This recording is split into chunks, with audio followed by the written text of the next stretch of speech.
Hey everybody, Robert from Black Belt Gaming. We're back. We're back with Eldith and her companion character, the Low Town Urchin. So here we are after our battle with the snake. We took on a level 5 minion. It was a poisonous or some snake that would spit poison, and because of the level difference there, Eldith took quite a bit of damage. It took her from her maximum hit points of 29 and I think brought her down to 11. So she's going to need to take a short rest here. We're in the middle, or I should say at the beginning of our skill challenge. We have a success, I believe, due to an athletics check. I think I need to put them this way. And we have a failure when our companion character attempted an acrobatics check. That was at a hard DC, or difficulty class, to get out of the rubble here where they fell in to the hole. So now they're going to take a short rest, sort of collect their courage, and then venture on. Well, Eldith here is a pre-generated character, and in her possession she's carrying an adventurer's kit. And in that adventurer's kit, when we look at the essentials book, we can see it's right over here. This contains things in a backpack, a bedroll, flint and steel, a belt pouch, 2 sun rods. I don't know if those existed in other editions of Dungeons and Dragons. It's basically a minor magical item that sheds a bright light for about 20 squares, and it will burn for about 4 hours. So certainly made lighting your way a bit easier than the old lanterns and torches we used to use. 10 days worth of trail rations, 50 feet of rope, and a water skin. So I think we may need some light. It's not really going to be a problem for her as a dwarf, but I don't think our halfling has the ability to see well in the darkness, so we may need a light source. As we're sort of digging through the adventuring pack, and she's kind of taking care of the snake bite and getting the spittle out of her eyes, we're going to spend some healing surges here and get our light source going. So I'm just needing to remind myself about this particular edition. This short rest is about 5 minutes long. It gives you a chance to regain the use of encounter powers, and you can spend as many healing surges as you have for that day that you need to. Eldith's healing surge value, according to her character sheet, is 7. And I think she has 10 or 11 of these that she can spend throughout the day. So we're going to spend some of those and get her health back up. So in my last video, I think I described the companion character. You take a set of monster statistics. I'm using a level 1 halfling rogue, basically. Sort of working as a striker, I think. Hit points. Companion hit points. You don't take the hit points directly out of the book for the monster entry. You adjust them according to whatever their role may be in the party. So as a striker, got a constitution score of 12 according to his statistics in the book. And as a striker, level 1 here, we're going to be adding another 12. So that's going to total about 24 hit points. And I should make note of the healing surges for the companion character, and make sure I have the armor class and other defenses adjusted properly. So just a few tweaks there. All right, we're going to head back into our skill challenge now. Eldith is going to give the Sunrod over to the companion character. And in the next part of this skill challenge, I think Eldith is going to attempt just a general perception check to look around and see which way may be the best way to go. And the companion character is going to attempt with the light source to aid in this. Now remember, mostly that light source I think is for the halfling, but he's just going to attempt to hold on to it and sort of help light the way so that they both can see. So with the aid another, with perception, I think our halfling needs to make an aid check.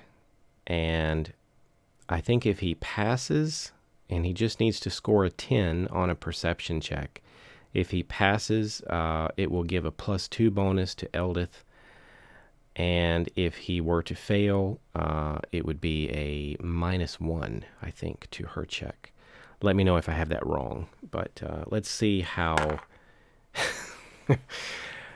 Well, our little companion character is quite the...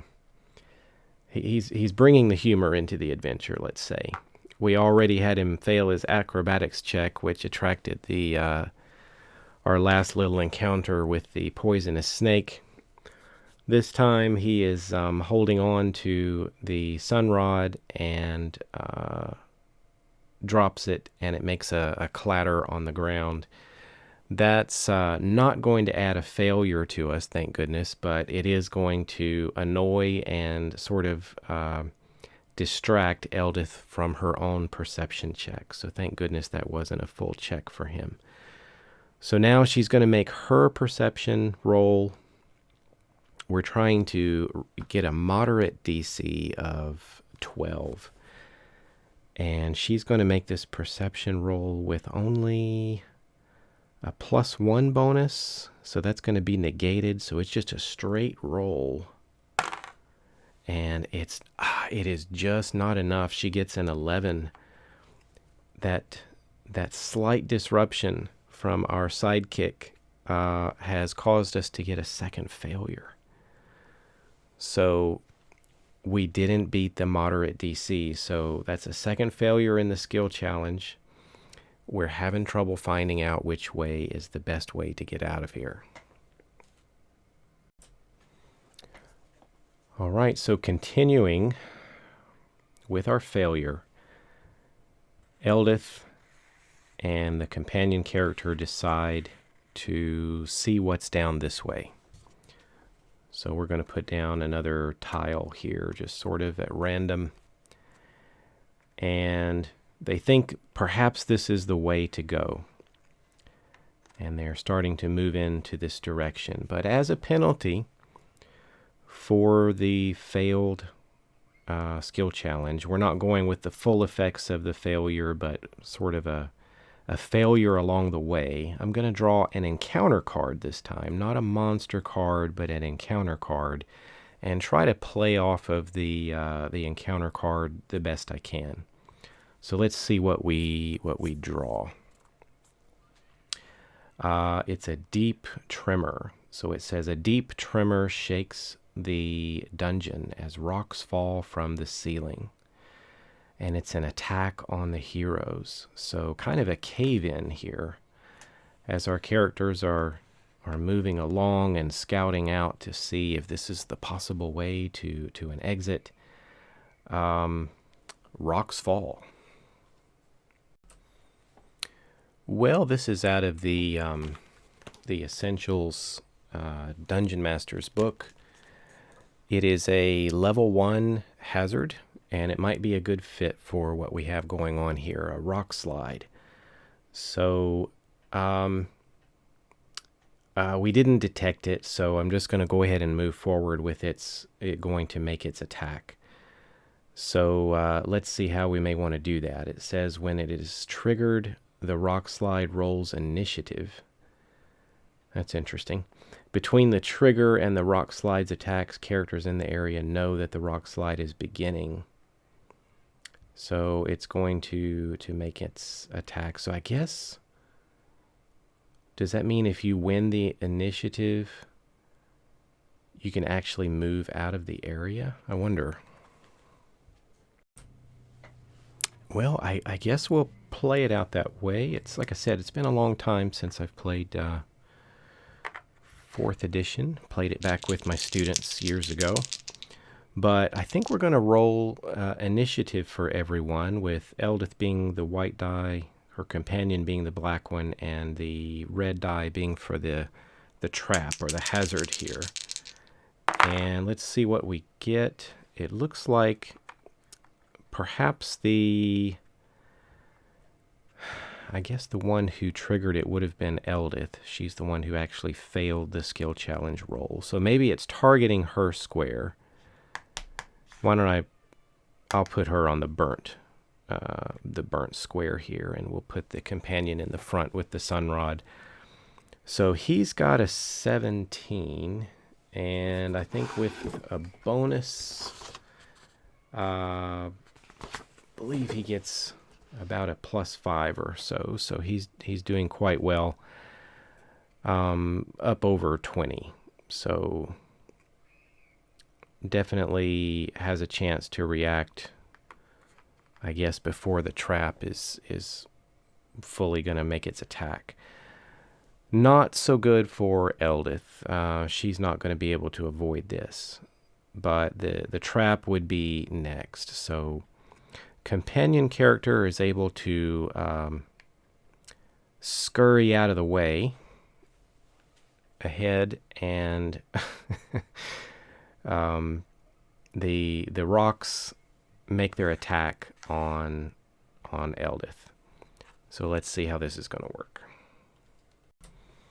It says in the entry that it's a burst 3. So if we kind of circle around here, that's going to take over that whole tile and even start spilling into this room and just into this way. So I'll need to put another tile down here to make sure that our halfling can get a safe distance away. But she's not out of there yet.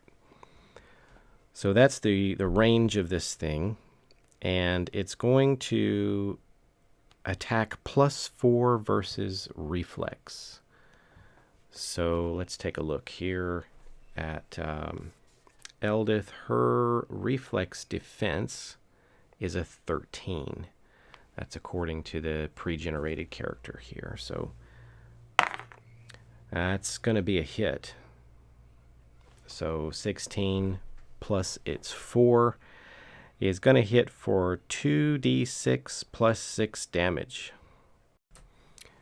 All right, here we go. Damage roll. 2d6 plus 6 is 10 damage. And now this whole affected area becomes difficult terrain. So this next tile will actually be important here. Let's get it placed. I guess it doesn't matter which direction. Why don't we point it up this way?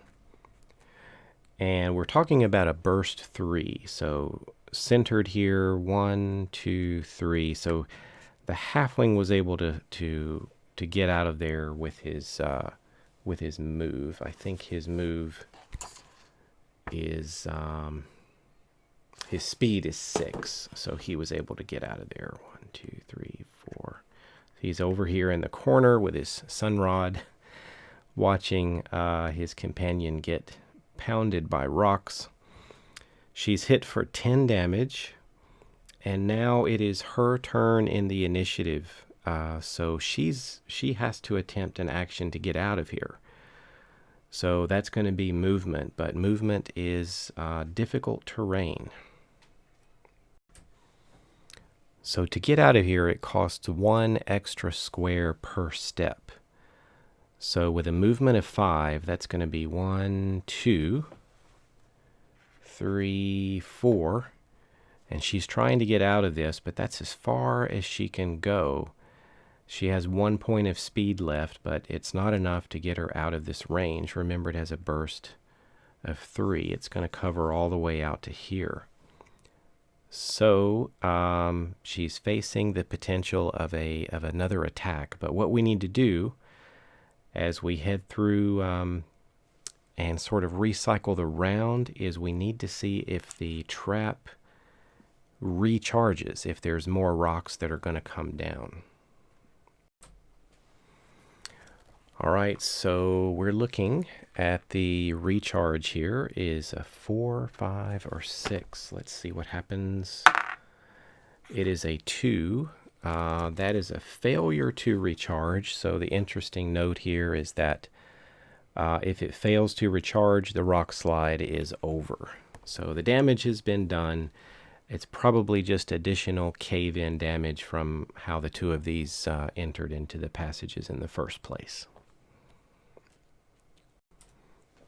Okay, Eldith crawls out of here with the help of her companion, dusts herself off, and takes another rest here. We're going to spend another couple of healing surges to go back to full health before we continue on.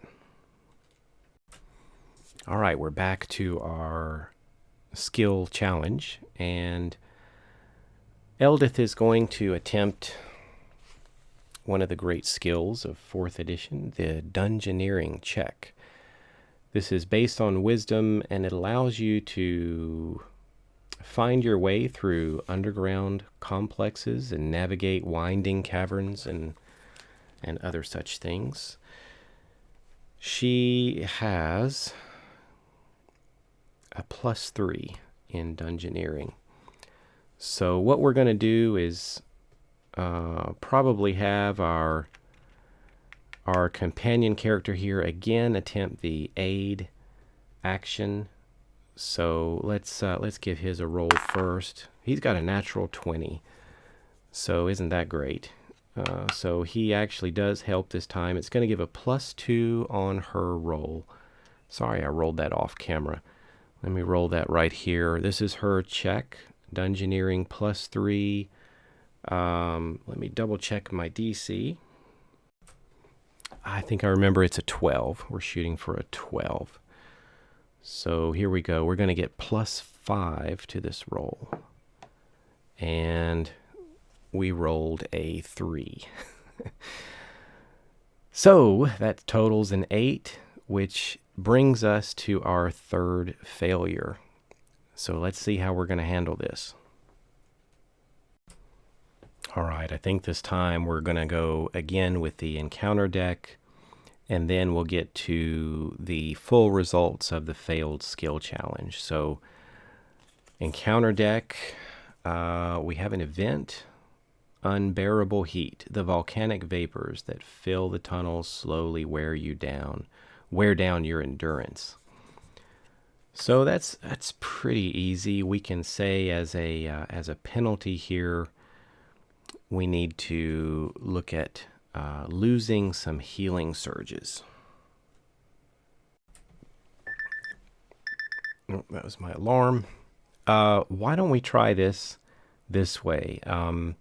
Sort of making this up for fun as I go along. For the loss of the healing surges, why don't we do it as a D4 roll? But first, I want to give the characters a chance to make an endurance check. And I guess we'll put this at a difficult check. I think that's a 19. Let's see what happens with Eldith. She rolls a 2. I think I need to absolutely crush this die. So instead of having a single healing surge lost, we're going to roll a D4. And we got a 3, so she's going to lose 3 healing surges from this heat. Probably doesn't help that she has on this massive bearskin cloak and carrying all this gear. So 3 surges off for her. Companion character, well, he's going to be losing. He loses 2. He's a little bit quicker and not carrying as much gear, so he's going to lose 2 healing surges. All right, so there we are. Today we suffered a rock slide and some unbearable heat as we were attempting to find our way out of these winding passageways Our little group has struggled and not successfully finding the exit, or at least as soon as we wanted to. They're going to be coming up on what I have planned is the final encounter, which is going to be made more difficult by the fact that they failed the skill challenge. So that's going to be coming up. The final confrontation here, the escape or the death of Eldith and her companion, is going to be in the next video. So thanks for watching, everybody. Let me know what you think. Like I said, I've sort of relearning 4th edition as I play along here solo. And I don't know if it's a typical thing to lose more than one healing surge as a result of a failed check. I think I remember at least one, but I thought due to the unbearable heat, they would lose one if they passed the endurance check, and then they could lose a few more if they failed. So that's what I was thinking. Anyway, I will catch you later, and we'll have some more 4th edition fun.